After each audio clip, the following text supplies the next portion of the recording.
Карагул Ботом чыгармасы элдин жүрөгүнө түнөк тапкан дастан. Чыгармада Карып Баймерген кайберендердин тукумун ыксыз кырып, ага аян түрүндө нечен жолу эскертүү келсе дагы ынабай койгону, акыртуу каргышка калып, каарыганда көргөн Карагулду өзү атып алгандыгы таасынча кылдырылган. Абдымомуновдун Карагул Ботом притчасынын негизинде койгон спектакль өтө ийгиликтүү чыгыптыр. Өтө ийгиликтүү чыгыптыр. Мына жерде элдин баары ушу жүрөгү толкундап турат. Буга чейин эми кыргыздарда белгилүү да эң биринчи кезекте Ашыралы Айталиев бул Карагул Ботомду жалпы кыргыздын жүрөгүнө жеткирген киши. Мына экинчи дагы бир кыргыздын улуу инсаны бул Төлөмүш Океев Карагул Ботомду кыргыздын жүрөгүнө, дүйнөдөгү адамзаттын жүрөгүнө жеткирген. Мына бүгүнкү спектаклдагы ушул Назым Мендебаев койгон спектакль өтө ийгиликтүү чыгыптыр. Мен ойлодум ушу карап отурганда дагы жанагы сыртка кантип көрсөтсө керек деп. Менимче кыргыздарга кандай жакса андан артыгыраак башка чет дүйнөгө, түрк дүйнөсүнүн элдерине өзгөчө жагат. Бул абдан изденүүлөрдүн, чыныгы режиссердук бир өзгөчө бир ийгиликтерди алып келген спектакль экен. Түрксой эл аралык уюму 2022 жылды Токтолот Абдымомунов жылы деп жарыялаган. Демек ага мүчө 6 мамлекетте тең кыргыз эл жазуучусу эскерилип, анын чыгармалары даңкталмакчы. Токтолот Абдымомуновдун 100 жылдыгына карата ошону менен бирге Түрксой тарабынан Токтолот Абдымомунов жылы деп жарыяланган.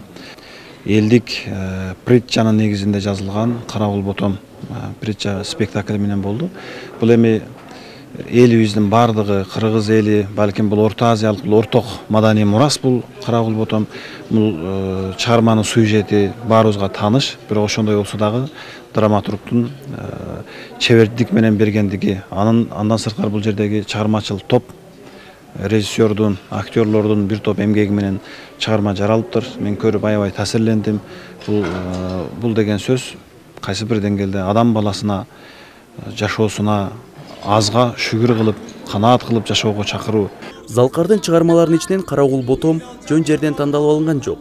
Бүгүнкү күндөгү дүйнөлүк көйгөй дастанда жарым кылым мурун эле чагылдырып, жаратылышты коргоого таштаган чакырык болуп калган. Муну баса белгилеген режиссер чыгармада көтөрүлгөн маселе бүгүн да миизинен кайта элек экендигин кошумчалайт.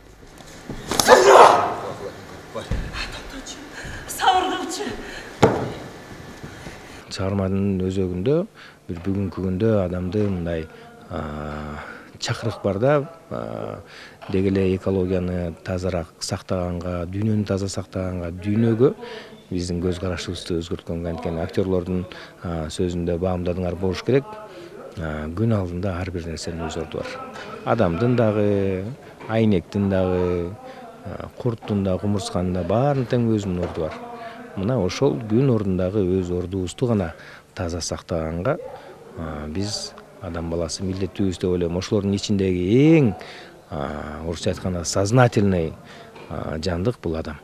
Ошондуктан биз баарынын башын бириктирип турган, биз баарына туура направление бере ала турган бизбиз да. Эске салсак, 1997 жылы 10 декабрда Кыргыздын биринчи профессионал драматургу Токтолот Абдымомуновдун ысымы Улуттук драма театрга кайрылган. Ошол себептен улам жазуучунун 100 жылдык мааракесинин башталышы анын ысымы кайрылган театрдан башталды. Арген Мажитов, Чыңгыз Садыков, Эсенбек Үсөнов, СТВ.